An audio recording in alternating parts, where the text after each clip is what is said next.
Hey, what's up, guys? It's Jake, aka Tag, and today we're back at it again with the #1 logbait player in the entire world, Kidkid. There's no better way to learn logbait than watching the very best player in the entire world play it to perfection. Kidkid finished number 43 last season when Elixir Golem was dominating the meta, and he consistently finishes at the top of the world every single season, and he dominates global tournaments. So let's go jump straight into some high ladder gameplay and learn from the best logbait player in the entire world. So we're right into a game. Kidkid is going to be playing against Santo. We're going to see what's up. He's going to go Ice Spirit in the back and see what his opponent's got before he's going to be doing any big plays here. He's going to go for a Goblin Barrel on the right hand side because he saw Bandit, probably going to be a Zap deck. Unfortunately, the opponent has Tornado. I was totally expecting like P.E.K.K.A Zap with a Royal Ghost or Dark Prince and the standard Electro Wizard, but Kidkid got caught with the Tornado there. That was actually like a really good play on Kidkid's end. I think that he was playing the odds. Unfortunately, sometimes it doesn't go in your favor, but if you can play the odds and you're not going to get punished or lose the game off of it and you could get a huge advantage, you might as well do it, right? So he's still going to be very much in this game, and he's not going to lose the game because of that. He's going to go for the Ice Spirit on defense there, and then he's going to get a Goblin Gang down right in front of the Princess. So he's playing this pretty solidly. If he's able to keep the Princess alive, he's always going to get more or more value from them. And then he's going to bait out his opponent's counters, like let's say his opponent has to even Tornado the Princess closer to his tower, so then he's able to finish it off. If we get our opponent in that type of card cycle where he has like Battle Ram, Tornado, Zap, and then P.E.K.K.A, he's not going to want to drop a P.E.K.K.A at the river, right? So that's going to be really, really good with this deck if Kidkid is able to get his opponent in a very bad card cycle. He's going to go Log just so the Barbarians do not get anywhere closer near the tower, because this is going to be lowest tower damage now in ladder. If you guys did not know that already, that's what it's like now. You cannot be down in damage at any point. You can't draw out the game. It's going to be a win or a loss either way. So Goblin Gang going to come down. Zap is baited out from the opponent, and then he has to drop either a Knight or an Ice Spirit plus a Log to finish this off. He's going to drop an Ice Spirit here. I wonder if that's going to be able to finish it off. So 2 Princess shots and Tower plus Ice Spirit does finish off a Bandit. That's a really cool interaction that I didn't know. Usually I use a Knight, a Goblin Gang, or Ice Spirit plus Log. Ice Spirit plus Log plus the Tower if you don't stack their stuns and drop them at the exact same time, wait for the stun of the Ice Spirit, then Log and stun it again, then it's able to finish it off. So those are 2 different ways that you're able to do it, but there's a third way now, Ice Spirit plus 2 Princess shots. So if you have your Princess earlier on the map, like Kidkid just had, that's another tip or trick that I didn't know personally that I just picked up from. So he's going to go in for a Princess at the river, and that's one of the common themes that we're going to see consistently from Kidkid and any top ladder logbait player. They're going to go for Princesses at the river to finish off games when it's like approaching the end. It's very close to Rocket Cycle. He's going to Princess at the river, especially because his defensive capabilities are so freaking strong. Goblin Barrel coming down just because he has to get a better card cycle, and he wants to kill the Electro Wizard so then it doesn't just allow the P.E.K.K.A to kill the Inferno Tower, because if the Inferno Tower dies, he could be in a very difficult situation. Inferno Tower is even going to help him on defense against the Royal Ghost. Unfortunately, he still doesn't get a Knight hit on the right. I was hoping for it, but Princess is free for the river. Yeah, that's exactly what I was expecting. Electro Wizard's coming down to stop the Princess, but that's going to be Rocket plus Log range, and that's GG, man. So very well played from Kidkid. He walks away with a quick and easy W, and this is going to be against an Executioner, Zap, and Tornado player. This man doesn't just have the traditional Zap that you guys will be facing on ladder, and Kidkid destroyed him even though he had 2 small spells. That was a pretty crazy game. I'm excited to go jump into the next one and see what Kidkid has in store for us. So we got right into the next game here, and this guy is going to have so many spells. Oh my gosh, did Kidkid get sniped? Because we're playing against Log, Tornado, and a Poison. This is going to be a nutty game. So Kidkid has already realized that because his opponent just starts off the game with a Poison. Prof Light knows what Kidkid's running, otherwise he wouldn't have went in for the Poison to start off the game, knowing that, hey, if I don't start with my chip damage early on, I'm probably going to lose to Kidkid. Kidkid's way of winning this game, guys, is going to go in for Ice Spirits at the river, Princesses at the river, Rockets plus Logs. Those are his ways of getting chip damage. There's no chance in heck of him ever breaking through with a Goblin Gang or a Knight or anything else. He has a lot of sources of chip damage, and this deck that Kidkid's rocking, it's actually a Rocket Cycle deck, if you guys didn't know. It really is. In many situations, you're going to be like Ice Spirit, Log, and Princess chip, along with a little bit of chip damage early on, maybe from like a couple Spear Goblins if your opponent doesn't deal with them. But that's what Kidkid's going to be doing. He's going to be going for Ice Spirits, making his opponent go in for Skeletons, or maybe even a Valkyrie if he's outcycled his opponent's Skeletons. It's just really cool. Unfortunately for Kidkid, I don't think he has matchup in this situation. His opponents definitely have another small spell. Yep, there's going to be a Log. So there's a log, there's a Tesla at the river for the princess, there's also Valkyrie for all the bait, and then there's going to be a tornado as well. So this is a very bad matchup for Kidkid. The one thing that is fortunate for him is he got a little bit of an advantage early on with the rocket cycle. So his opponent poisoned, he rocketed, so he's going to be up in damage, obviously, because his opponent can't do anything. He can't punish him for rocketing early on, so that's why Kidkid did it. If you guys play against one of these decks that has minor, sometimes you're going to actually have to defend a little bit more because your opponent is going to be able to consistently cycle minors on you, and then you're going to be forced to go in for like Goblin Gangs or Ice Spirit plus Knight. Usually Ice Spirit plus Knight if they're going to have a Rocket plus Poison plus Log and minor deck. The reason being is the Ice Spirit plus Knight is not poison vulnerable, right? The Knight's not going to die. You want Ice Spirit first, so then you can redirect the minor, then you drop your Knight. But in this matchup, we're just seeing consistent aggression from Kidkid with rockets mercilessly.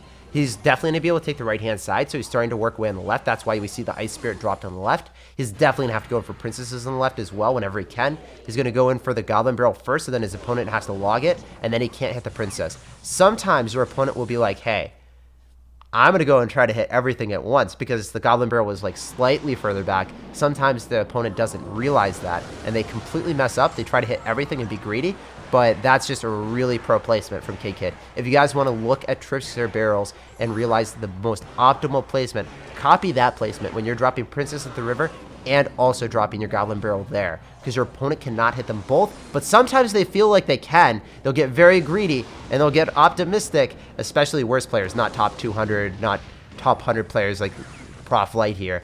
We are definitely going to be able to trick them every single time. Anyway, Rocket Cycle has to come through. We need to get Ice Spirits. We need to get Goblins on top of that tower. This is going to be a very difficult matchup for Kidkid still. He's going to have the Rocket Cycle. He's going to go for the log, so he only needs a little bit more, man.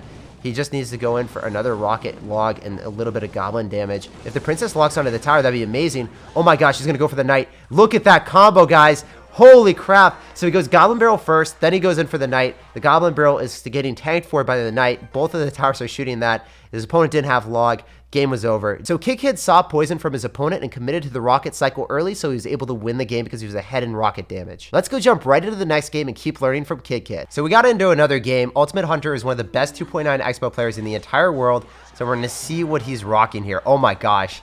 He's running Royal Giant with Valkyrie. So he's just like, you know what? 2.9 is so strong, I gotta hard counter it. Ultimate Hunter is a savage.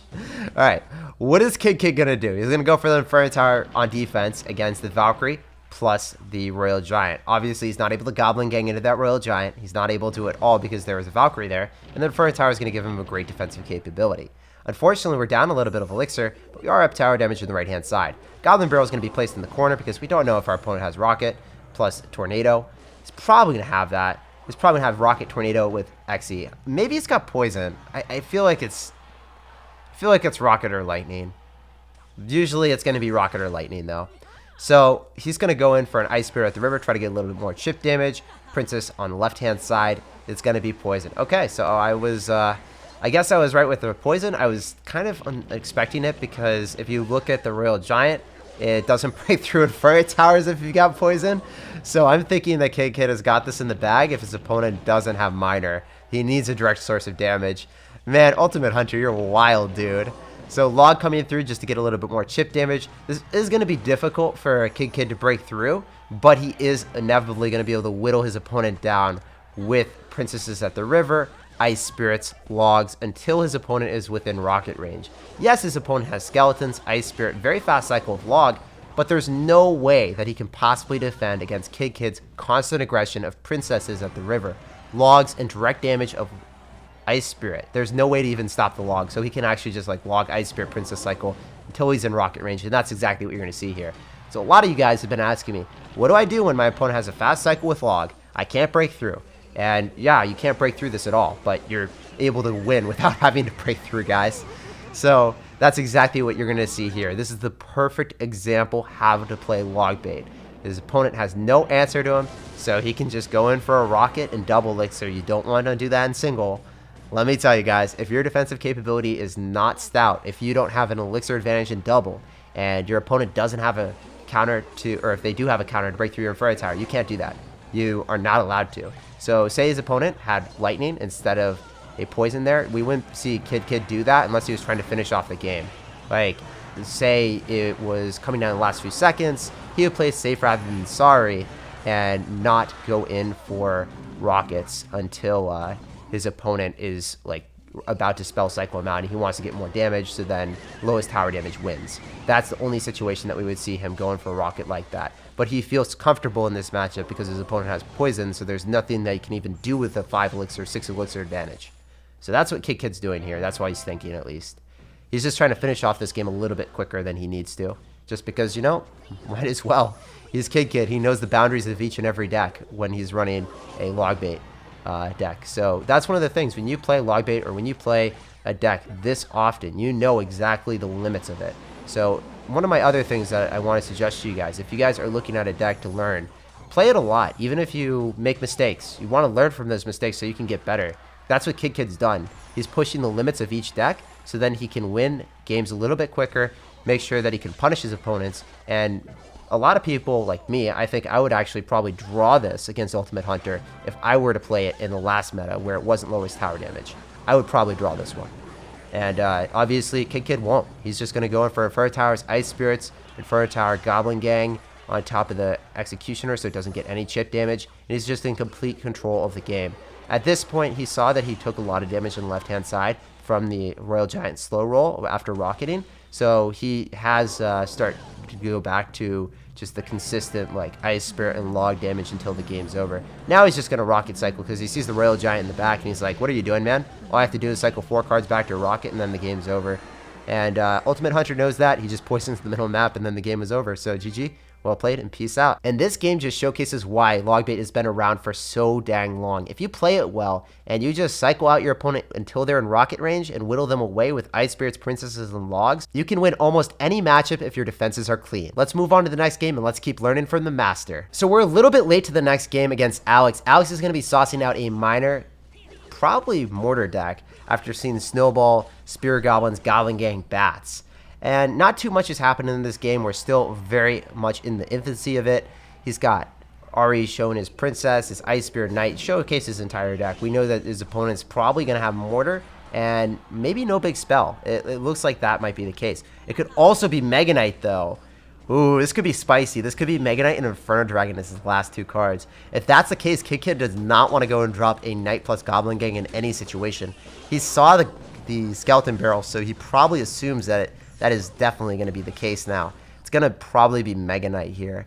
So Princess is going to go in the left-hand side. He's going to split everything up. Yep, there's the Inferno Dragon, so it was 100% going to be Mega Knight. Yep. He's going to go in for Princess on defense and Goblin Gang here. Is he going to have to drop a log, or is that going to be enough? Yeah, he is going to go in log. Is he going to have anything for the miner here? Because he's going to have to kill those bats. Those bats are going to be very obnoxious. He is in a little bit of a deficit on the right-hand side. Is he going to be able to claw his way back? We know that he has more chip damage potential than Alex here. It's just a matter of, is he able to get to double elixir very safe here? Is he going to be able to get his tower at maybe over like... If he somehow loses like one big push, the game is just completely over. If he keeps it gradually whittling away at his opponent, then he's fine. So he needs to keep control of the game. If they gradually lower the towers at the same rate at this point, even if he's down, he's going to be able to win the game because Rocket plus Log sure as heck does way more than a Snowball plus Miner that doesn't even guarantee chip damage on the tower.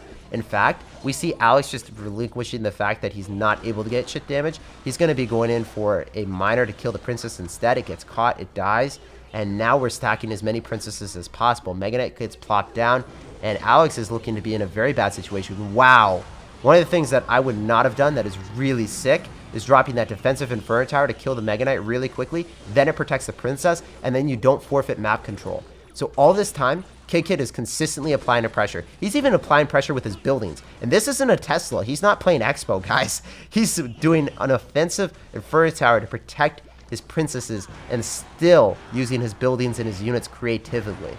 Like, one of the things that I really like from these one-trick players that always play their deck, they play each individual card to its fullest potential. He has maximized the utility of his Inferno Tower at every single point. If you guys want to pay attention to one thing in this game, or one thing overall, you can just look at his utilization of specific cards, right? You can see, hey, he knows every interaction with Princess. He's doing things that most people wouldn't. You know how he's placing his Inferno Towers. That's another thing that you guys can start incorporating.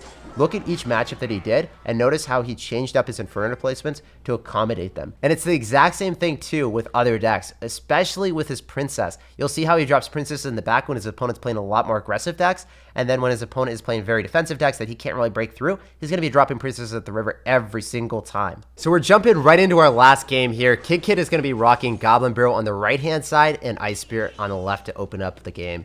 He sees his opponent have Zap, Lumberjack, and Mega Minions. So this is most certainly going to be a Golem deck by the looks of it. It could be something spectacularly different. Oh, man, he's got Fireball. I don't know. I actually don't know what this is. Yeah, Kidkid's even giving us the question marks. He's 150 in the world right now, I think, and he's playing against a Lumberjack Fireball Zap deck. I don't know, man. This could be a giant deck with Miner, maybe. He's going to have Royal Ghost. What is this? This is getting spectacularly odd.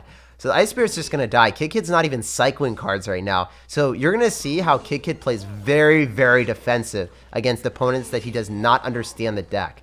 And usually, you guys saw how he went in for like rockets right on top of the opponent that decided to spell cycle with poison early on, right? Kidkid is going to be playing to his opponent's decks because he's able to recognize them very early on within the first two cards. But this is one of those decks that we just don't have any idea what it is. He's going to go for a Knight here on defense. Unfortunately, his opponent's going to get a lot of damage because he just didn't have Elixir. But I feel like Kidkid will be able to claw his way back, especially since his opponent has Zap instead of a Log so far. We haven't seen triple spells, so I think this is a pretty okay matchup for Kidkid. As a result, guys, when you see that your opponent has a Zap, no Log, and no Tornado, what you want to do is you want to use that Knight. You want to plop it down at the river. And then if your opponent doesn't body block it, you go in for a Goblin Barrel. And then the Knight is tanking, the Goblin Barrel is going through, and your opponent's going to be a very sad panda. That's going to be so much damage that is completely uncounterable. So his opponent went in for a Fireball on top of the Goblin Barrel. So not only does he get a lot of damage, but he also gets a positive Elixir trade from his opponent's mistake on defense. Well, it's not a mistake. It's just the best of a worst case scenario for him. And now we're just going to go in for a Goblin Barrel, a Log, and a Goblin Gang on the left-hand side and just slap that tower silly. At this point, Kidkid has pretty much won the game. This is the first like really good matchup that he's gotten all day. But it's also cool to show that, hey, Logbait can have really, really easy matchups sometimes. And this is one of them. Kidkid will never lose against someone that has just a Zap. He's going to go for a Rocket to obliterate everything. That's one of the things that we're going to see very often against anyone that has a deck with Night Witch or spammy cards behind a tank like a Golem player, or even this Giant player that is, it looks like a Golem deck, but it's a very fast cycling one. Like, I've never seen something like this before in my years of playing Clash Royale. This is just too weird, man. Anyway, Kidkid obliterates it. He slows down the pace of the game when he's not recognizing the deck. You guys might have saw how aggressive he played in the earlier games, but it's also very important to see how passively and how patient he was in this matchup when he had no understanding of his opponent's deck. Control decks do not dictate the flow of the game. They respond to the opponent, and you win the game based off of knowing how to counter your opponent and playing better than them. Beatdown decks like that Giant deck that we just saw is all about spamming, playing aggressive, and trying to make your opponent make a misplay. So if Kidkid makes a misplay, then his opponent will win. Otherwise, Kidkid will just win the game and there's nothing that his opponent can do about it. And there he is, number 107 in the world. And as you guys can see, he is still pushing up higher. Obviously, he's going to probably hit number 1 today. He's insane. First time pushing up, he was literally like 2,000 in the world. And within like an hour, he's now crazily somehow at 107 without losing a game. This guy is a madman. The best Logbait player in the entire world, and make sure to go give him some love. His Twitter link will be down below in the description of the video. Make sure to drop him a follow, give him some love and some appreciation for coming on the channel and letting us learn from him. If you guys enjoyed today's video, make sure to go slap a like on the video. And if you're not subscribed to the channel already, what are you doing with your lives? Make sure to hit that sub button today to get more content just like this. As always, I really appreciate you guys watching till the end of the video. I hope you have a fantastic rest of your day, and I'll see you guys in the next one. Peace out.